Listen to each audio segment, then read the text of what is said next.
Sex, it's not free. We like to think of love and sex as separate from money. We imagine passionate nights and stolen kisses. The reality, however, is that sex always has a cost. Even when we don't see it, the price exists. Ignoring it doesn't make it go away. It just means someone else might be footing the bill. Women, in particular, are often taught to overlook the cost of sex. We're told that our bodies are gifts to be shared, not commodities to be traded. While the sentiment is lovely, it ignores the very real expenses associated with intimacy. From contraception to pregnancy tests, STI screenings to emotional labor, these costs add up. There's a reason why the conversation about sex and money feels taboo. We're conditioned to believe that love shouldn't have a price tag, but pretending these costs don't exist only hurts us in the long run. It perpetuates a system where women are expected to shoulder the burdens of intimacy while men remain blissfully unaware. It's time to acknowledge the elephant in the room. Let's talk openly and honestly about the cost of sex, not to shame or blame, but to empower ourselves and make informed choices. The costs associated with sex are both tangible and intangible. On the one hand, we have the concrete expenses: condoms, birth control pills, emergency contraception, pregnancy tests, and visits to the doctor for STI testing and treatment. These costs, while often overlooked, can quickly add up. Then there are the emotional and mental costs of sex. The time and energy we invest in a relationship, the vulnerability and trust we offer, the potential for heartbreak and disappointment, these are all real and valid costs. Women, more often than men, bear the brunt of these expenses. We're often conditioned to be more emotionally invested in relationships. We may feel pressured to prioritize a partner's pleasure over our own, and we're often left dealing with the consequences of unplanned pregnancies or sexually transmitted infections. Ignoring these costs is not an act of empowerment, it's a form of self-sabotage. By acknowledging the price tag on intimacy, we can start to have more honest conversations with ourselves and our partners about what we're willing to give and what we expect in return. The idea of casual sex, free from expectations and consequences, is often touted as a mark of liberation. While there's nothing inherently wrong with enjoying intimacy without commitment, it's crucial to recognize that even casual sex comes with inherent risks and responsibilities. Pregnancy, for example, doesn't discriminate between a one-night stand and a long-term relationship. Neither do sexually transmitted infections. The physical and emotional consequences of intimacy don't magically disappear because the relationship is labeled as casual. Furthermore, the emotional toll of casual sex is often underestimated. Even without intending to, we can develop feelings for someone we're intimate with. Navigating these emotions, especially when they're not reciprocated, can be challenging and emotionally taxing. The point isn't to demonize casual sex, but to encourage a more honest and nuanced conversation about it. We need to move away from the idea that casual sex is consequence-free. It's about recognizing that all forms of intimacy come with a cost and taking responsibility for our choices and their potential outcomes. Section 4. His and hers, different lenses on intimacy.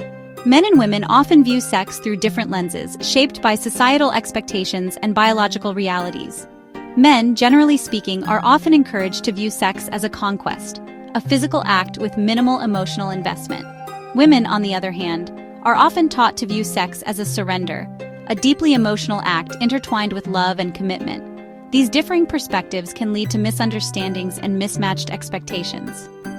A man might see a one-night stand as a purely physical encounter, while the woman might experience it as something more emotionally charged.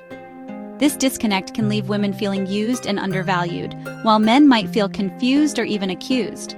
Bridging this gap requires open and honest communication. It's about men recognizing the emotional labor and potential consequences that women often carry. It's about women feeling empowered to voice their needs and expectations without feeling judged or dismissed. By understanding and respecting each other's perspectives, we can create a space where intimacy is a shared experience, not a transaction with a winner and a loser. Section 5. Priceless doesn't mean costless. We often hear that women are priceless, that our worth is immeasurable. While this sentiment is meant to be empowering, it can inadvertently contribute to the invisibility of the costs associated with sex. Being priceless shouldn't mean ignoring the very real expenses, both financial and emotional, that we incur. It shouldn't mean silently shouldering the burdens of contraception, pregnancy tests, or STI screenings. It shouldn't mean accepting subpar treatment or disrespect in the name of love or keeping the peace. Recognizing our worth means acknowledging that our time, energy, and bodies have value. It means refusing to be treated as disposable or taken for granted. It means setting boundaries and expecting our partners to share the responsibility for the choices we make together. Being priceless is about knowing that we deserve respect, consideration, and reciprocity in all our relationships, including those that are intimate. Section 6. Knowing your worth, setting expectations. So how do we navigate this complex landscape of sex and relationships? It starts with knowing our worth and setting clear expectations. We have the right to decide when, how, and with whom we share our bodies and our hearts. This means being upfront about our needs and expectations. It means having honest conversations about contraception, STI testing, and the potential consequences of sexual intimacy. It means feeling empowered to say no without guilt or fear of judgment. It also means expecting our partners to meet us halfway. A loving and respectful partner will be willing to share the responsibility for contraception and sexual health. They'll be open to discussing emotions and expectations. They'll value your time, your body, and your heart. Remember, you are not obligated to give your body to anyone, regardless of the situation. You are worthy of respect, whether you choose to be celibate or sexually active. Your body is your own, and you have the right to decide how you share it. Section 7. The power and price of choice. Sex is a powerful force. It has the power to create life, to forge deep connections, and to bring immense pleasure. But like all powerful forces, it comes with a cost. Ignoring this cost doesn't make it disappear. It just shifts the burden onto those who are already disproportionately affected, women. It perpetuates a culture of silence and shame around female sexuality. It prevents us from having honest conversations about the realities of sex and relationships. By acknowledging the cost of sex, we empower ourselves to make informed choices. We free ourselves from the unrealistic expectations and societal pressures that dictate how we should behave in the bedroom. We open the door to healthier, more equitable, and more fulfilling relationships. Ultimately, recognizing the cost of sex is not about placing blame or shaming anyone. It's about honesty, respect, and shared responsibility. It's about valuing ourselves and our partners enough to acknowledge the complexities of intimacy and make choices that honor our well-being. The power of choice is in our hands.